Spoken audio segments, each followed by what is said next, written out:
Hey everybody, SimplySuperDave coming at you with another episode of Staying Super with me in this crazy world. Coming to you from the great state of Louisiana here on this great continent we call America.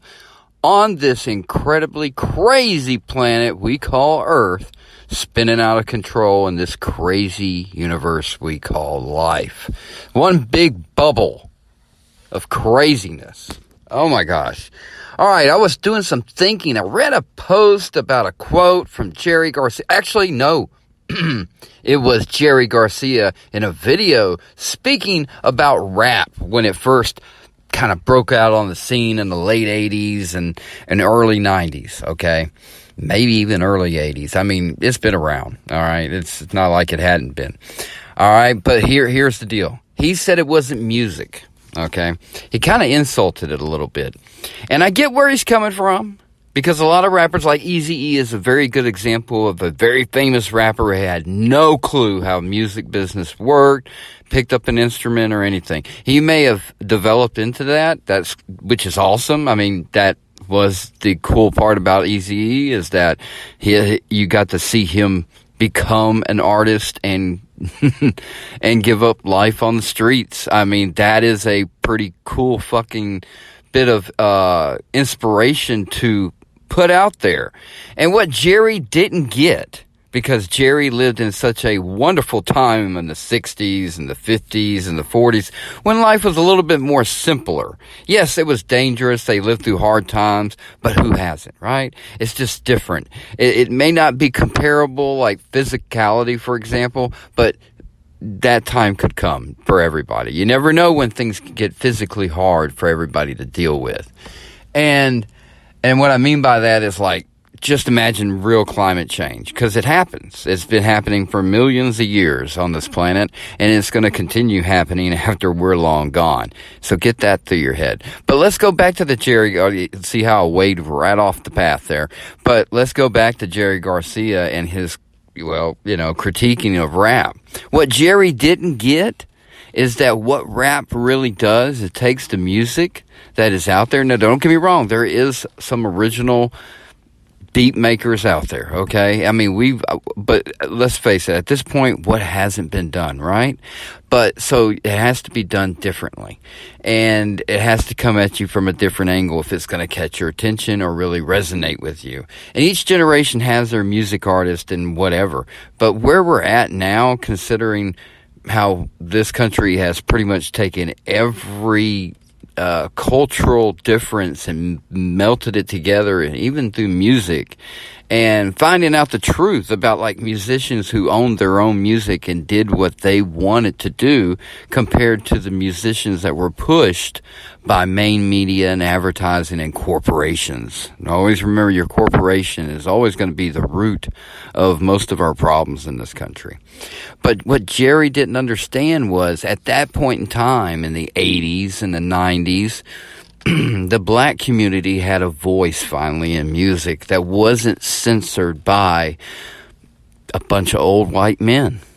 I mean, that basically musicians that sign contracts through record labels are slaves. They're just paid musicians at the plantation. All right. They're there to entertain all the rich white folk. And that's really how the music corporation was ran. You think I'm joking, but go and look up interviews with Prince, Michael Jackson, any of those guys. Master P will tell you. I mean, look up how Snoop Dogg was treated at Death Row and other record labels. And then when he went over to No Limit with Master P, he found out what money he could have been making as an artist, a true artist, and not a paid slave to push music that is already written for you mostly. There are, like I said, there are artists out there that are original. I'm not knocking every musician. So just because I'm critiquing the bad apples, don't mean people need to turn that into, well, this is what he says about a lot of, musicians out there. No, that's not what I'm saying. But that is the truth about the business, and why you have to respect the independent labeled people. Like Tom McDonald is a huge success, and he isn't owned by anybody. And I just have a lot of respect because it's a lot of hard work because you're fighting against the machine. You're raging against the machine.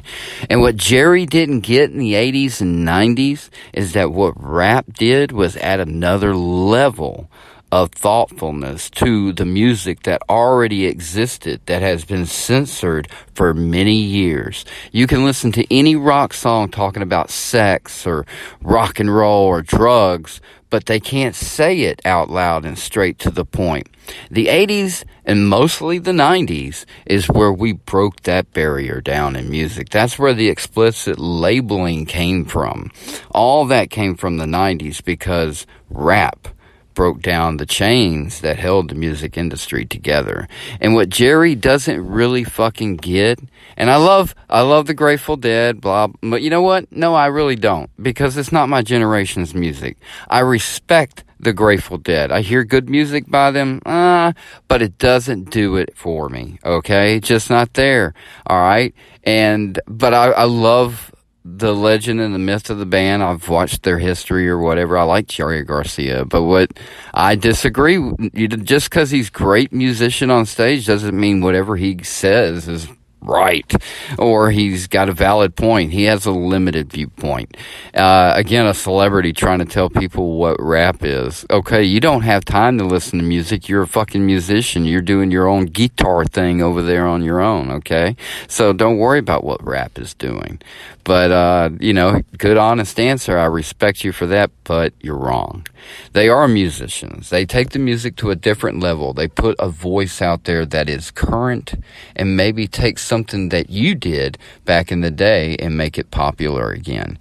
Believe it or not, rap is what makes a lot of original musicians money to this day still.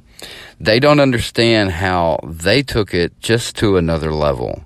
And Jerry, you're limited, buddy. You're like a Nintendo Switch compared to an Xbox X, for example, or even a PlayStation 5. I mean, you do a lot of great things, but you just don't have that thing that you need to have anymore. You did back in the day. You're like a good Nintendo 64, for example. That you're better than that, but you're not better than this. Unfair, is there a lot of, I already can feel the hate from people being like, I can't believe this guy's dissing on Jerry Garcia. Well, I'm dissing on his viewpoint on rap, not the man himself. Like I've already said, I've respected him and given him his props all I can, but Jerry's just wrong about this one.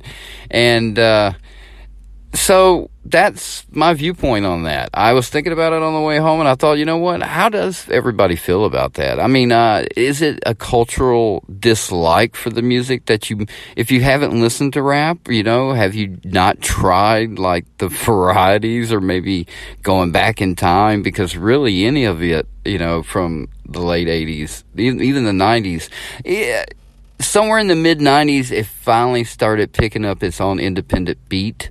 Whereas at like early 90s, late 80s, if you just listen to the background beat, it gets kind of repetitive. But they've learned to keep it really hot, like Little John, for example. I mean, just took it to another level. Pharrell. I mean, there's so many great, Eminem, for even, he is a big thing on his own stuff. I mean, and look at his status. And a lot of musicians, Lil Wayne, for example, another one of the greats, Tupac. Come on. All these had voices that people to this day, the Notorious B.I.G. represents a whole section of these United States and how those people feel. Almost like how politicians should represent their constituents. I'm just saying. They at least echo a voice that's being spoken in real time and in modern time. And rap keeps us up to that. I don't know if you noticed that or not, Jerry, from up where you are, I'm assuming, because, Jerry's gone. But we all love Ben and Jerry's Jerry Garcia, of course. We will never forget Jerry Garcia. It's the great, Grateful Dead, for example. I mean, how ironic is that? He's a Grateful Dead. Pun intended. But anyway, So what's holding you back if you don't like rap? Now, I get you. I'm not trying to convince you, I'm just saying, expand your horizons. I listen to classical music. I listen to country. I listen to pretty much everything. If it's something that can stick in my head, even Indian music, Irish folklore music, any of that stuff, old Indian, hearing Indians, out in the Navajo, just out in Mexico, when I went through there and hearing them do like a song and dance at a little festival, I was like, that's just relaxing for the setting where you're at in the desert with the rockiness and the skies, just a vast ocean sky, basically, you can see rolling thunderstorms miles away. It's just fascinating, the world that we live in and how vastly different it is from 100 miles to the next. And because of that, you're going to have varieties of different people. Our country is very big, and it holds, seriously, probably 4 or 5 countries within it. And we're trying to make this all work, but we all have to get to that compromise. Jerry was very limited on his viewpoint because he wasn't open-minded enough to understand that what's being said out there was what music needed to be saying many years ago, but wasn't allowed to. What the 90s and what rap did was break barriers that needed to be broken, and to this day are wildfires that cannot be put out. The artist's voice is something that should be shared without any monetization whatsoever, because the monetization will be paid off to the artist automatically. It comes naturally, because that's how a free market works. So I have a lot of respect for the independents, the people that pushed it and made their own labels, tried to make their own artists, try to do it. That's why you see a lot of those, when an artist tries to go off on their own, why they get so jammed, because they don't get pushed like they would if the corporations were involved. So crazy of a world out there. And just watch a few documentaries if you need to, and you'll see how crazy. Like I said, Prince is a very good example of someone that's very vocal about being independent and owning his own music. And he wrote so many great songs for so many other musicians.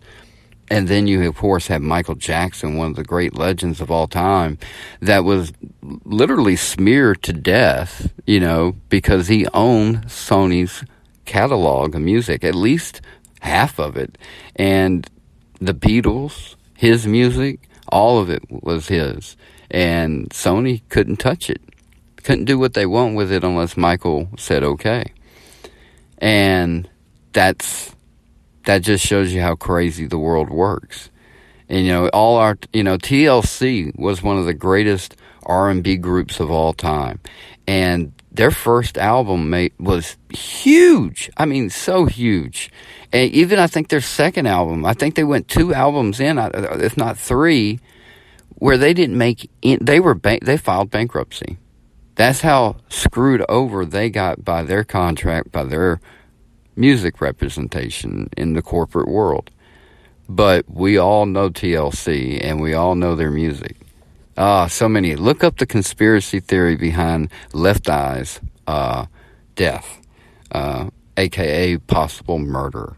That's the rabbit hole, of course. That's if you're interested. I'm just saying, there's a lot of, it's an amazing world. It really is. And music is a big part of it. So tend to listen a little bit more to other things than what you're used to. Break the country bond and go into a little rock music, and a little rock to a little rap, and even go into a little classical. You don't need lyrics sometimes. You just need to hear the vibrations of the instruments. And they will soothe you, and they will send a ripple around your bubble, and they will calm you down. And it will help you find that love and laughter you need to conquer the hate and fear in your life. This has been another wonderful episode of Staying Super with Simply Super Dave, and I hope you have a wonderful day. Peace out.